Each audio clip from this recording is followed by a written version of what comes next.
அச்சமில்லை அச்சமில்லை அச்சமென்பதில்லையே இச்சகத்து உள்ளுரெல்லாம் எதிர்த்து நின்று போதினும் அச்சமில்லை அச்சமில்லை అచ్చమెన్బదిల్లయే భయం లేదు భయం లేదు భయమన్నది లేనే లేదు. ఒక దుర్నీతి దుర్జన లోకమంతయు ఎదురొచ్చినా భయం లేదు భయం లేదు భయమన్నది లేనే లేదు. భయం లేదు కాబట్టే అసలే చీకటి గాఢాంధకారమైన వెళ్లే దారంతా గోతులు గుంతలు లోయలు అగాధాలు ఉన్న ఇల్లేమో దూరమైన చేతిలో దీపం లేకపోయినా గుండె ధైర్యమే కవచంగా ధరించిన వాణ్ణి కనుకే అన్నీ ఒక్కడే అయి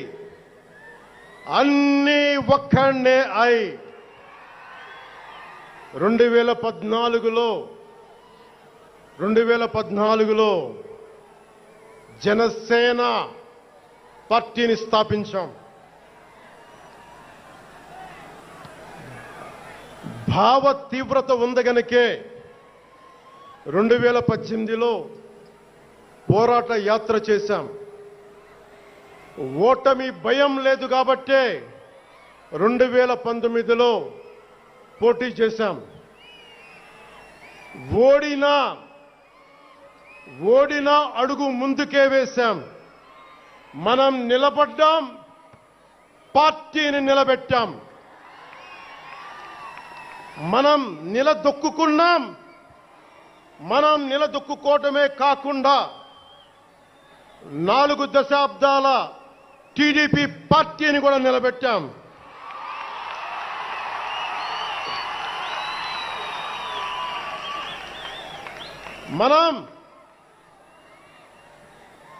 మనం ఓడినప్పుడు 2019లో మిస్సాలు మెలేశారు, జబ్బలు చరిచారు, తొడలు కొట్టారు, మన ఆడపడుచుల్ని అవమానించారు, ప్రజల్ని నిరంతరం హింసించారు. ఇదే న్యాయమని మన నాయకులు, మన జన సైనికులు, మన వీర మహిళలు అందరూ అడిగితే, గొంతెత్తితే వారిపైన కేసులు పెట్టారు, జైళ్లలో పెట్టారు, నిర్బంధంలో తోశారు. 4 దశాబ్దాల సుదీర్ఘ రాజకీయ అనుభవం ఉన్న నాయకుణ్ణి అక్రమ కేసుల్లో బంధించారు. వారి తెలుగుదేశం పార్టీ కార్యకర్తల్ని, సీనియర్ నాయకుల్ని రోడ్డు మీదకి రావాలంటే భయపడేలా చేశారు. ఇక నాలాంటి వాణ్ణి తిట్టని తిట్టు లేదు, పాల్ చేయని అవమానం లేదు, చేయని కుట్ర లేదు, వేయని కుతంత్రం లేదు. ఈ ఎన్నికల్లో అసెంబ్లీ గేటును కూడా తాకలేవు అని మనల్ని ఛాలెంజ్ చేసి చరిచిన ఆ తొడల్ని బద్దలు కొట్టాం. ఏం చేశాం? బద్దలు కొట్టాం. బద్దలు కొట్టి ఆంధ్రప్రదేశ్ అసెంబ్లీలో 21 మంది ఎమ్మెల్యేలతోటి, పార్లమెంటులో 2 ఎంపీలతోటి అడుగు పెట్టాం.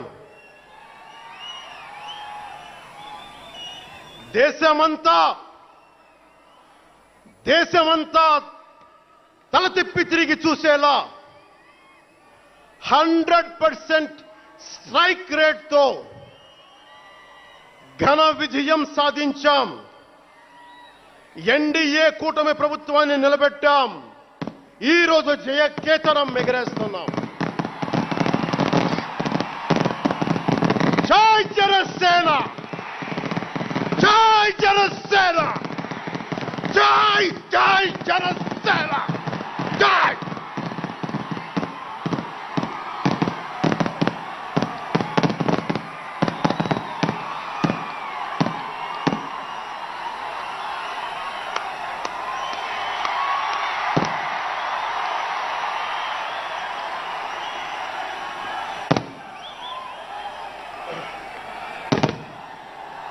భరత భూమి నేర్పినదో, ప్రజాకోటి నేర్పినదో నిజమేమిటో కానీ ఒట్టి చేతిలో శత్రువుపై దుమికే శక్తి ఉంది అని చెప్పిన దాశరథి కృష్ణమాచార్య మాట బలం తెలంగాణకే కాదు, నెల్లూరులో చదువుకున్న నాకు కూడా. అందుకేనేమో అలా మన జనసేన జన్మస్థలం తెలంగాణ అయ్యింది, కర్మస్థలం ఆంధ్ర అయ్యింది. రుద్రవీణ వాయిస్తా, అగ్ని ధారలు కురిపిస్తా, తిరుగుబాటు జెండా పట్టిస్తా, దుష్ట పాలన నుండి విముక్తి కలిగిస్తా అన్న కృష్ణమాచార్య మాటలు మాకే కాదు, మబ్బుల్లో పరిగెత్తే పిడుగులు, వేట కోసం బయటకొచ్చిన కొదమ సింహాలు వారికి కూడా ఊతమిచ్చినాయి. ఊతమివ్వబట్టే 24 ఎన్నికల్లో దాష్టీక ప్రభుత్వాన్ని దించి కూటమి ప్రభుత్వాన్ని, ఎన్డీఏ కూటమి ప్రభుత్వాన్ని గెలిపించారు. అందుకని మీ అందరికీ గుండెల్లోతుల్లో నుంచి ధన్యవాదాలు.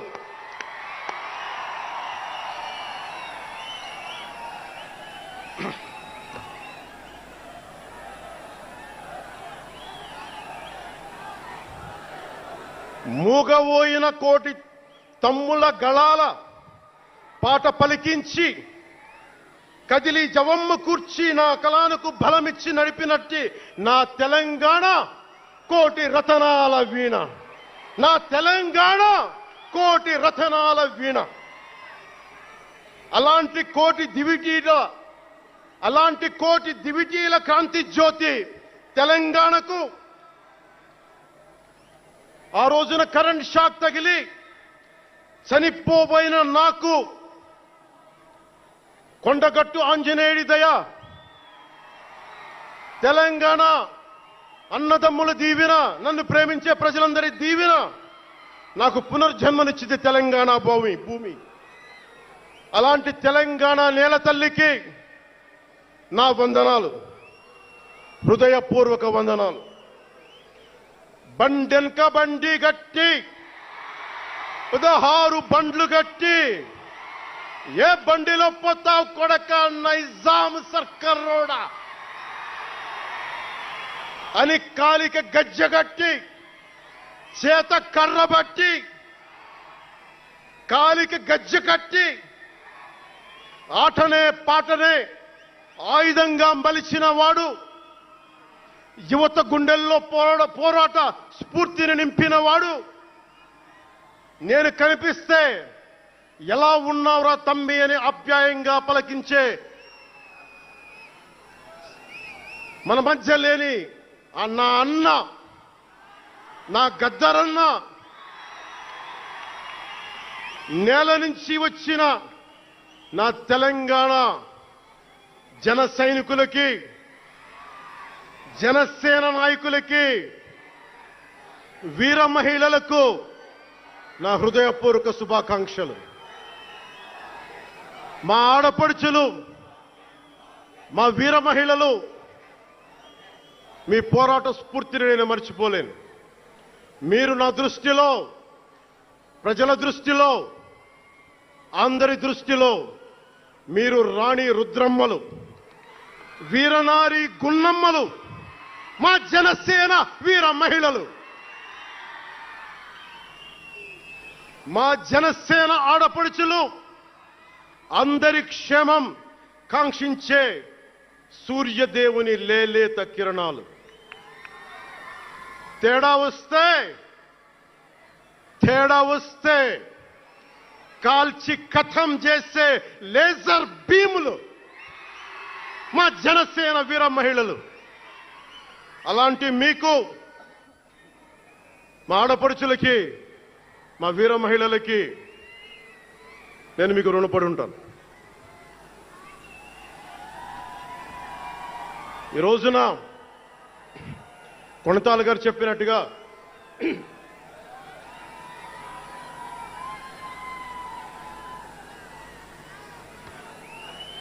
సీనియర్ నాయకులు కొణతాల గారు చెప్పినట్టుగా ఈరోజు హోలీ పర్వదినం. రంగులు, ఉత్సాహం, మైత్రిని పంచే పండగ. చెడు పోయింది, మంచి వచ్చిందని చెప్పి రంగులు జల్లుకునే పండగ. మన జయకేతనం ఎగరవేసిన రోజున హోలీ కూడా రావటం యాదృచ్ఛికం కాదు, భగవంతుడి నిర్ణయం. అందుకని దేశ ప్రజలందరికీ నా హోలీ శుభాకాంక్షలు తెలియజేస్తా ఉన్నాను. ये भगवान का आशीर्वाद है कि जनसेना का यह खास दिन होली के पावन त्योहार के साथ आया है. मेरे लिए होली रंगों का त्योहार है, एकता का त्योहार है, दोस्ती का उत्सव है, खुशी और उल्लास का पर्व है. इस शुभ अवसर पर मैं इस मंच से, पिठापुरम से आप सभी को होली की हार्दिक शुभकामनाएं देता हूं. తమిళనాడు నుంచి నాకు ఎంతో ప్రేమనిచ్చారు. మన స్పీచ్లు చూస్తారంట నాకు తెలియదు. మన తమిళనాడు పర్యటనకి వెళ్తే అందరూ నాకు ఎంతో ప్రేమనిచ్చారు. షణ్ముఖ యాత్రకి వెళితే నేను తమిళనాడులో చాలా కీలకమైన దశలో ఉన్నవాడిని, పెరిగినవాడిని. సుబ్రహ్మణ్య భారతీయారిని స్ఫూర్తిని నింపుకున్నవాడిని. అలాంటి తమిళనాడు ప్రజలందరికీ నా మనస్ఫూర్తిగా మీకు నా నమస్కారాలు. రమణ మహర్షి ఉళ్ళిట్ట ఎన్నట్లు సిద్ధర్గల్ వాళింద సిద్ధపేట్ల సిద్ధర్ భూమి ఉలహ పుదుమరియం తిరుక్కురళవై உலகக்கு தந்த ஞான பூமி அச்சமில்லை அச்சமில்லை என முழுங்கிய மகாகவி பாரதியார் வீரபூமி உலகத்தை ரட்சிக்கும் கந்தசஷ்டி கவசம் எனும் அருண்கோடை தந்த ஆன்மீக பூமியாம் தமிழகத்தை சேர்ந்த என் அன்பு உள்ளங்களுக்கு எனது அன்பு நிறைந்த வணக்கங்கள். మన మహారాష్ట్రకి వెళితే నాకు మహారాష్ట్రలో అభిమానులు ఉంటారు. అది కూడా రాజకీయ పరంగా ఉంటారు, సినిమాల పరంగా కాకుండా అని నాకు తెలియలా. ఎంతో ప్రేమనిచ్చారు. గౌరవ మహారాష్ట్ర ముఖ్యమంత్రి దేవేంద్ర ఫడ్నవీస్ గారు నన్ను రమ్మని 19 నుంచి అడుగుతా ఉన్నారు. అప్పుడు కుదరలా, 24లో కుదరలేదు, 19లో కుదరలేదు, 14లో కుదరలేదు. మొన్న హర్యానాలో మీరు రావాలి ఖచ్చితంగా అని చెప్పి ప్రత్యేకించి నన్ను పిలిపించారు. నేను ఎన్డీఏ కూటమి కోసం ప్రచారం చేశాను, భారతీయ జనతా పార్టీ కోసం. వెళ్ళిన అన్ని సీట్లు దాదాపు 95% మనం గెలిచాం, ఒక్క సీటు తప్ప. మీకు తెలుసు, నాకు మరాఠీ నేల, మహారాష్ట్ర నేల, ఛత్రపతి శివాజీ మహారాజ్ నేల, ఛత్రపతి సంభాజీ మహారాజ్ నేల. అలాంటి నేలకి ఇక్కడ మనకి ఉన్నారా మీరు? ఓకే. ఇక్కడ మన స్వామీజీ పేరేంటి? ఇక్కడ మన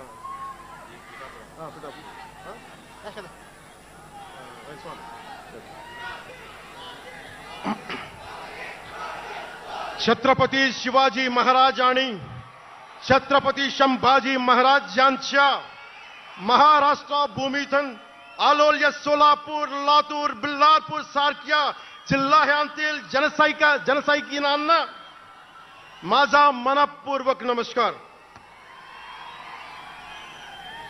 అలాగే కర్ణాటక నుంచి వచ్చిన అభిమానులకి,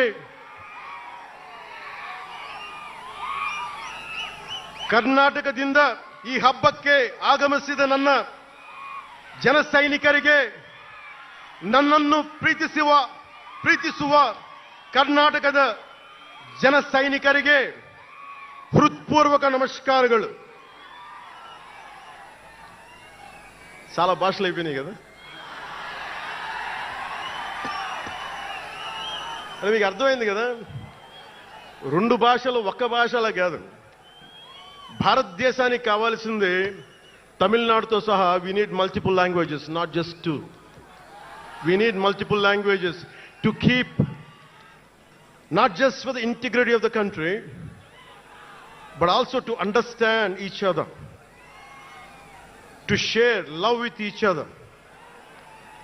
అందుకనే బహుభాష భారతదేశానికి మంచిది.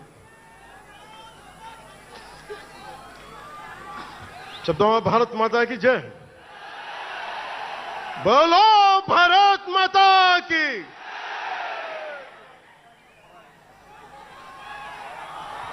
అలాగే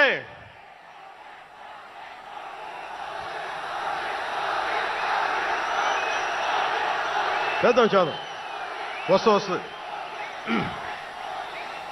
ఇందాక స్టేజ్ పైకి వచ్చేటప్పుడు కిందకి వెళ్ళా, మళ్ళీ సభ ముందు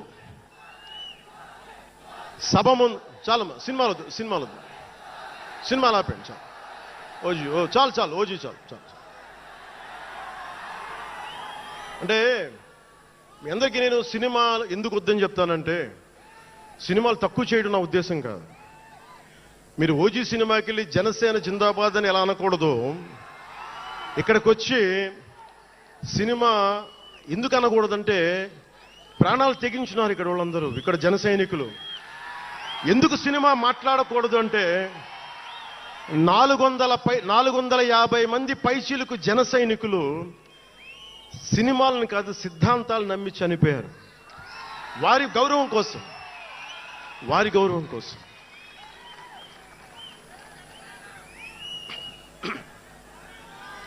ఇందాక వద్దాం, అవి కూడా వినండి. మీరు వింటలేదని అర్థం. నా పేరు అరుస్తున్నారంటే మీరు నా మాట వింటలేదని. నా మాట వింటే 151 ఉన్న సీట్లు పార్టీ పోయింది. అందుకే నా మాట వినాలి. కూర్చోండి.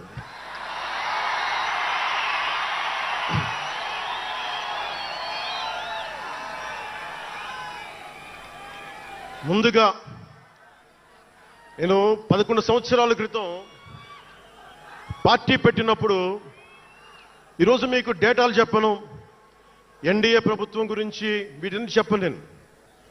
నేను మీతోటి 11 సంవత్సరాలు పార్టీని ఎలా నడిపాం, ఏ బేసిస్తో నడిపాం, నా కష్టాలేంటి, నేను పడ్డ ఇబ్బందులేంటి, కొన్ని పంచుకుంటాను. అన్ని పంచుకుంటే సంవత్సరం కావాలి. నేను ఓటమిలు ఎలా ఉంటాను, గెలుపులు ఎలా ఉంటాను, మీరు నా గుండెల్లో పెట్టుకున్న వాళ్ళు, మీరందరూ నా గుండెల్లో పెట్టుకున్నాను. మీకు మించిన కుటుంబం నాకు లేదు. అలాంటి నేను 2014లో ఒక్కడనే కూర్చొని జ్వలిస్తూ మదించిపోతూ, మన ఆలోచనతో మధిస్తూ, ఎలా చెప్పాలి, పెద్ద రాజకీయాల మీద నా చాలా మందితో కసరత్తులు చేసిన వాడిని కాదు. 2009లో అప్పుడు రాజకీయ ప్రస్థానం తప్ప. 2003లో నేను మా నాన్నకి చెప్పాను ఫస్ట్. ఈరోజు మా నాన్నగారు లేరు, స్వర్గస్థులయ్యారు. మా నాన్నకి మా అమ్మకి 2003లో చెప్పారు, అమ్మ నేను ఒకరోజు పాలిటిక్స్కి వెళ్తాను. మా నాన్నకి నచ్చల మాట. శుభ్రమైన కెరీర్ పెట్టుకొని పిచ్చేంట్రా నీగా కానీ నేను చెప్పలేకపోయినా ఆ రోజున. నేను సినిమాలని దృష్టిలో పెట్టుకొని ఎదగలేదు, సమాజాన్ని దేశాన్ని దృష్టిలో పెట్టుకొని ఎదిగాను. సినిమా నాకు ఉపకరణం అయింది కానీ సినిమా నా జీవితం కాల. చెప్పలేకపోయినా ఆ రోజున. నన్ను చాలామంది మీరు అందరికీ నాకు గద్దరన్న ఎలా పరిచయం అనుకుంటున్నారు మీరు? రాజకీయాల ద్వారా కాదు. గద్దరన్న ఖుషీ సినిమా చూసి మా అన్నయ్య గారిని పట్టుకొని మా అన్నయ్య గారి దగ్గరికి వచ్చి, మా పెద్దన్నయ్య గారి దగ్గరికి వచ్చి, మీ తమ్ముడిని కలవాల్సిందే నేను. మా అన్నయ్య ఫోన్ చేశారు, అరే నేను గద్దర్ గారు కలుస్తారంటారా. నాకు గద్దర్ గారంటే ఇష్టం చిన్నప్పటి నుంచి, మా నాగబాబు గారి దయ వల్ల. సరే కలిస్తే ఆయన ఎంత క్షుణ్ణంగా ఆయన పరిస్థితి చెప్పాడంటే, అరే నువ్వు దేశం కోసం సమాజం కోసం ఆలోచించేవాడివి.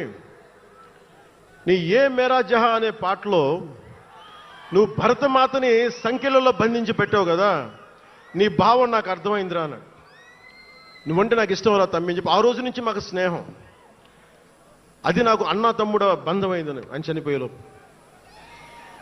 అలాగే 2006లో నేను విపరీతంగా ఒక పిహెచ్డి కోసం ఒక స్కాలర్ ఎలా చదువుతాడో పుస్తకాల మధ్యలో సినిమాలు చేశాను. అందుకే నా సినిమాలు మీకు నచ్చి ఉండకపోవచ్చు ఆ రోజున. కానీ నా జ్వలనాన్ని ఎక్కడో ఢిల్లీలో కూర్చొని ఒక్కళ్ళు, ఢిల్లీ యూనివర్సిటీలో పనిచేసే ఒక ప్రొఫెసర్, ప్రకాశం జిల్లాకు చెందిన వ్యక్తి, నాకు తెలియదు ఆయన ప్రకాశం జిల్లా వ్యక్తి. నా రోజున ఆయన వచ్చి మిమ్మల్ని కలవాలని చెప్పి ఒక నెల రోజులు నా వెంట పడితే ఆయన కలిశారు. ఆయన వచ్చి నన్ను ఒకే ఒక మాట అడిగారు 2006లో, మీరు రాజకీయాల్లోకి వస్తారా? బహుజన సిద్ధాంతం మేము ముందుకెళ్తాం. చాలామంది అడిగి నన్ను పంపించారు, మీరు సంసిద్ధం అంటే నేను మాట్లాడతాను, నేను కదుపుతానంటే ఆ రోజున నాకు ఇంకా మెచ్యూరిటీ లేదు. ఒక కుటుంబాన్ని నడపడానికే చాలా శ్రమ పడాలి. ఒక కుటుంబాన్ని ఏకతాటిపైన తీసుకురావాలంటే నేను కష్టపడాలి. ఒక సినిమా చేయాలంటే నేను ఇంత కష్టపడాలి. ఇన్ని కోట్ల మందికి సంబంధించిన జీవితాన్ని ఒక భావంతో కట్టిపడేయాలంటే నాకు ఇంకా అంత మెచ్యూరిటీ లేదు. మెచ్యూరిటీ వచ్చిన రోజున మీకు తెలియజేస్తానని చెప్పాను. ఆ వ్యక్తి అప్పటి నుంచి ఇప్పటి దాకా అరుదుగా అప్పుడప్పుడు కలుస్తూ ఉంటాను. ఈ రోజున హైదరాబాద్ సెంట్రల్ యూనివర్సిటీ ప్రొఫెసర్, మీలో కొంతమందికి తెలిసి ఉండొచ్చు, ప్రొఫెసర్